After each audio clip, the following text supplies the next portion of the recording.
Halo teman-teman semua, kembali lagi dengan aku. Di video kali ini kita bakalan bahas soal kompetensi manajerial lagi. Seperti biasa bakalan ada 5 soal yang kita bahas bareng-bareng. Tapi sebelum ke videonya, jangan lupa di like, comment, subscribe, dan nyalakan lonceng notifikasinya supaya kalian gak ketinggalan video terbaru dari aku.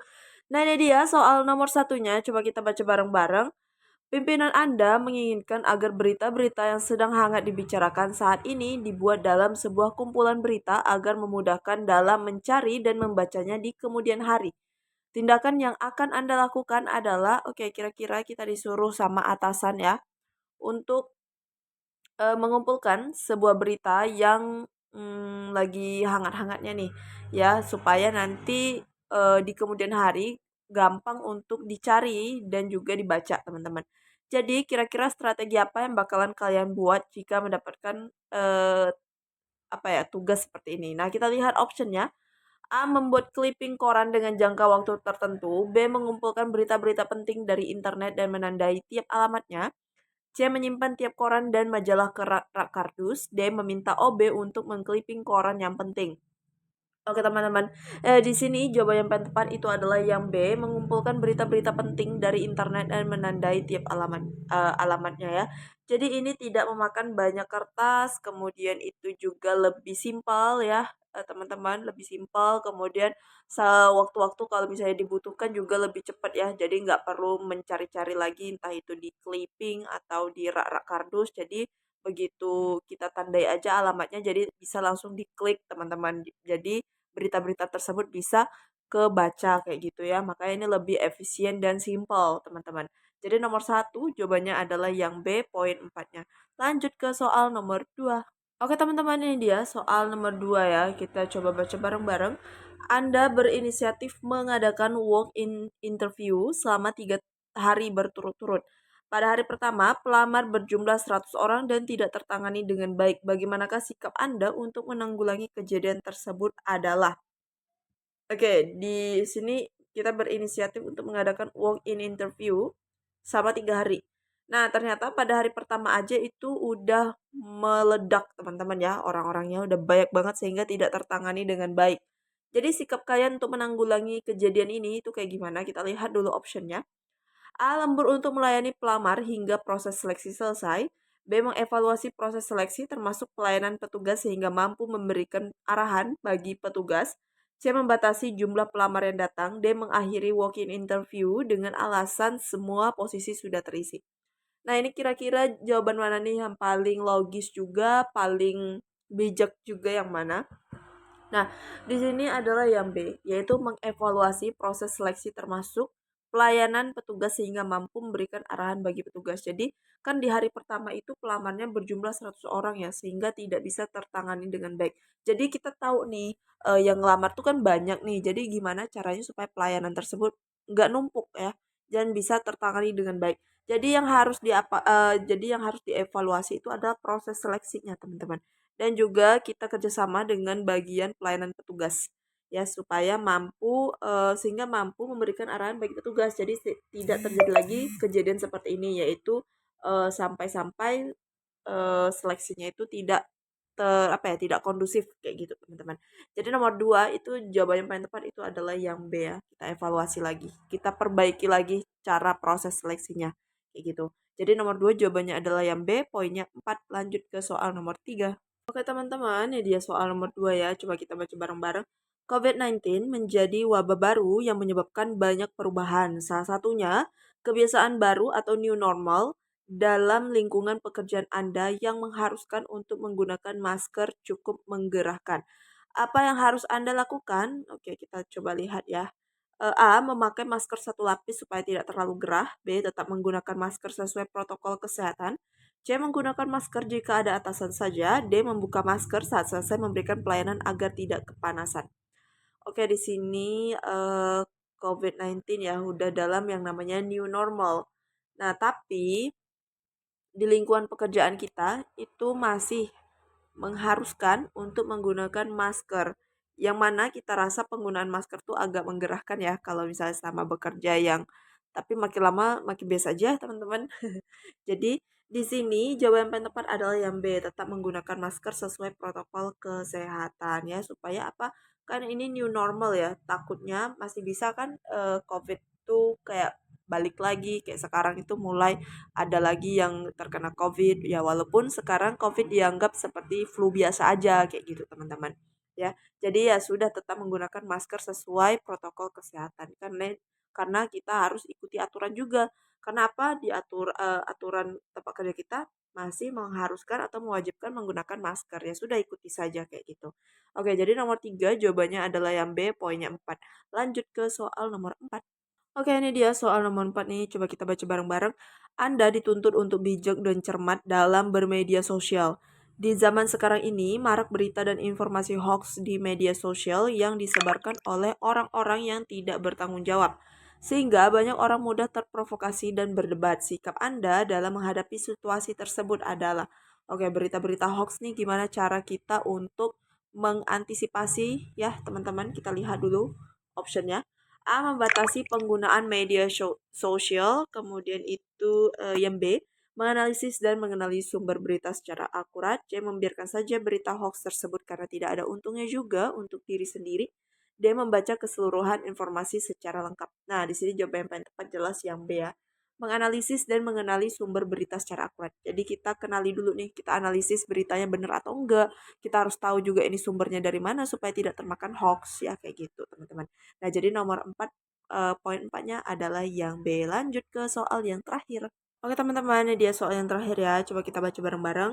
Dalam melakukan pekerjaan, atasan Anda meminta suatu permintaan yang tidak masuk akal. Sikap Anda dalam menghadapi atasan tersebut adalah, oke nih, ternyata nih atasannya minta sesuatu yang tidak masuk akal.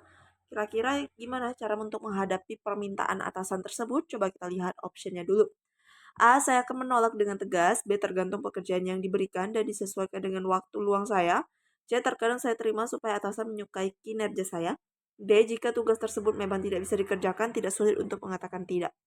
Oke teman-teman, pekerjaan yang tidak masuk akal tuh maksudnya mungkin ya di luar kapasitas kita atau di luar kemampuan kita atau yang aneh-aneh kayak gitu ya. Nah, di sini aku bakalan pilih jawaban yang D. Jika tugas tersebut memang tidak bisa dikerjakan, tidak sulit untuk mengatakan tidak. Nah, jadi kalau kita ngerasa kita nggak sanggup nih untuk mengerjakan tugas ini, ya sudah kita tolak ya teman-teman. Emang sih mungkin agak bertentangan ya. Cuman gimana lagi nih kalau misalnya kita emang nggak bisa, kemudian kita memaksakan, itu bakalan buruk ya teman-teman. Misalnya contohnya kayak gini, let's say misalnya kalian seorang apa ya, bidan atau perawat kayak gitu ya. Nah ternyata atasan kalian misalnya minta kalian suruh untuk pindah ke bagian teknisi. Nah, itu kan berbeda dengan pendidikan kalian ya, berbeda juga dengan skill kalian. Nah, kalau misalnya kalian terima, teman-teman, misalnya kalian terima bagian atau bidang yang bukan passion kalian atau bukan skill kalian, ya bakalan buruk ya. Apa apa ya namanya? Kinerjanya jadi buruk, nggak bagus teman-teman ya. Sedangkan skill kalian tuh di bagian pelayanan kesehatan, bukan di bagian teknisi kayak gitu teman-teman. Makanya ya kurang lebih permintaan yang tidak masuk akal kan seperti itu teman-teman. Nah jadi nomor 5 makanya aku pilih yang D teman-teman ya. Mungkin dari kalian punya pendapat atau jawabannya berbeda dengan aku. Mungkin ada yang bakalan menjawab menerima ya. Boleh komen di kolom komentar alasan kalian apa untuk memilih itu, oke? Oke teman-teman, ini dia 5 soal dari aku. Semoga bisa membantu persiapan kalian. Dan misalnya kalau mau matengin lagi bisa dengan mengikuti tryout Sobat Poe 3K. Caranya gimana aku bakalan cantumin linknya di description di YouTube ini. Dan juga aku bakalan kasih tahu tutorial untuk joinnya. Oke teman-teman, di sini aku punya kabar gembira ya buat kita semua, yaitu di sini kalian sudah bisa untuk latihan tryout teman-teman ya, untuk P3K, yaitu di Sobat P3K. Nah, apa aja sih tryout di P3K yang sudah rilis teman-teman? Oke, kalau misalnya kalian mau beli ya teman-teman, kalian tinggal klik aja yang ini, order tryout P3K. Nah, ya aku klik, terus nanti bakalan muncul, nah ini dia paketan-paketan P3K ya teman-teman. Apa aja itu? Yang pertama ada untuk P3K semua jurusan, yaitu 75.000. Semua jurusan itu isinya apa sih? Kita coba lihat ya. Yaitu terdiri dari soal manajerial, sosiokultural, dan wawancara. Nah jadi dia tidak ada soal kompetensi teknisnya teman-teman. Jadi makanya ini bisa digunakan untuk semua jurusan ya. Oke. Itu harganya ada 75.000 ya teman-teman. Nah, kemudian kalau kita back lagi ya ke paket selanjutnya, yaitu paket kebidanan dan perawat, itu sudah rilis ya teman-teman. Di sana ada 5 paket tryout ya di kebidanan dan juga di keperawatan, dan juga ini aktif selama setahun dengan biaya 99.000 aja teman-teman. Nah, untuk ngecek, oke, kita dulu nih, kita lihat ada isinya. Nah, di sini ada 105 soal per tryout ya, yaitu akses tryout selama setahun, pembahasan dan kunci jawaban, kemudian ada latihan sistem CAT dan real time ya teman-teman. Kemudian pada penilaiannya itu ada nanti statistik nilai dan skor. Jadi kita tahu nih skor kita berapa, nilai kita itu berapa, dan kita bisa tahu kelemahan kita di mana. Jadi bisa kita perbaiki teman-teman. Nah, juga bisa diakses menggunakan komputer, laptop maupun smartphone. Kemudian juga bisa digunakan untuk berlatih manajemen waktu. Nah, ini tuh penting banget ya teman-teman, karena kebanyakan orang di saat mengerjakan soal biasa itu gampang, tapi begitu berhadapan dengan waktu dia tuh susah banget teman-teman, karena manajemen waktunya yang buruk kayak gitu. Nah, untuk harga paketnya itu 99.000 ya. Kemudian biaya adminnya ada 4.000 dan totalnya adalah 103.000. Jadi kalau misalnya kalian yang bidan ya, bisa kalian beli nih paketnya, ada 5 paket yaitu dengan 103.000 aja yang bisa diakses selama setahun nih teman-teman, dan juga banyak banget fitur-fitur yang bisa kalian dapatkan teman-teman. Nah, begitu juga buat teman-teman ya. Nah, ini dia untuk paket perawat ada 5 paketan juga teman-teman, sama seperti yang kebidanan dan harganya juga sama. Oke, untuk jurusan lain itu gimana? Nah, jurusan lain itu bakalan ada dan bakal rilis, yaitu coming soon ya, yaitu untuk PGSD, bimbingan konseling, PJOK, bahasa Inggris dan maupun IPA. Itu coming soon ya teman-teman. Nanti kalau sudah rilis aku bakalan kasih tahu kalian. Oke teman-teman, nah ini dia, misalnya kalau kalian sudah beli salah satu dari paket ini ya, bakalan nantinya di halaman kalian bakal muncul seperti ini teman-teman. Nah, ini dia. Nah, ini adalah paket yang misalnya kalian sudah berhasil beli teman-teman. Nah, ini ada 5 paket ya yang kebidanan, karena aku bidan jadi aku beli yang kebidanan teman-teman. Nah, di sini kalian tinggal mulai aja nih. Oke, kemudian mulai tes. Nah, di sini ada kompetensi teknis, manajerial, sosiokultural, dan wawancara, dan waktunya ada 100 menit, dan kalian tinggal mulai aja tesnya teman-teman. Kemudian klik mulai tryout. Nah, di sini ada waktunya juga berjalan ya teman-teman. Nah, di sini ada waktunya. Nah, ini tampilannya itu mirip banget waktu aku ujian CPNS yang tahun lalu. Nah, aku belajarnya juga melalui Sobat CPNS teman-teman, dan itu bagus banget, dan soalnya itu emang mirip-mirip seperti Sobat CPNS ya teman-teman. Beda dari aplikasi yang lainnya. Oke. Nah, misalnya di sini kalian baca nih.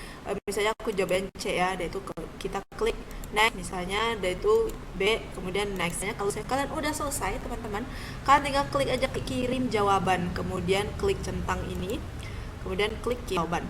Nah, di situ nanti bakalan kalian bisa melihat apa nih namanya tuh, hasil tryoutnya teman-teman. Nah, ini dia hasil tryoutnya, kemudian ada pembahasannya, diklik teman-teman pembahasannya. Oke, di sini kita tinggal klik jasanya teman-teman. Oke, di sini udah ada tuh. Nah, di sini dia ada statistiknya teman-teman ya, total nilainya. Kemudian, nah ini dia jawaban yang benarnya. Kemudian ini ada pembahasannya teman-teman. Kayak gitu ya. Jadi tuh ini tuh apa ya, worth it banget lah menurut aku. Jadi buat kalian yang pejuang P3K wajib banget miliki aplikasi ini, website ini ya teman-teman. Maaf. Karena apa? Karena dengan 103.000 kalian udah bisa dapetin semuanya teman-teman, semua fasilitas ini dari Sobat P3K ini selama 1 tahun ya. Dan itu murah banget teman-teman. Dan juga buat kalian yang misalnya mau order ebook P3K juga masih bisa teman-teman. Caranya gimana? Tinggal klik aja di description box aku. Di situ aku udah cantumin nomor WhatsApp-nya. Dan juga yang mau beli website Sobat P3K ini ya teman-teman, kalian bisa klik aja linknya di description box yang udah aku cantumin. Oke teman-teman, itu dia tadi cara gimana untuk bergabung ke try out-nya Sobat P3K, dan yang mau pesen ebook juga masih bisa teman-teman. Caranya tinggal klik aja di description box aku, di situ udah aku cantumin semua link dan nomor WhatsApp-nya ya. Jadi tinggal dicek aja. Oke teman-teman, segini dulu dari aku, dan aku mau ucapin terima kasih banget buat kalian selalu nontonin video aku dan yang udah subscribe sebagai dukungan kalian terhadap channel ini. Terima kasih teman-teman yang belum subscribe, jangan lupa di-subscribe dan nyalakan lonceng notifikasinya supaya kalian gak ketinggalan video terbaru dari aku. Dan juga jangan lupa di like, comment, share ke semua sosial media yang kalian punya supaya teman-teman kalian juga bisa belajar bareng aku. Dan segini aja dulu dari aku, terlebih terkurang aku mohon maaf. See you next video. Bye bye.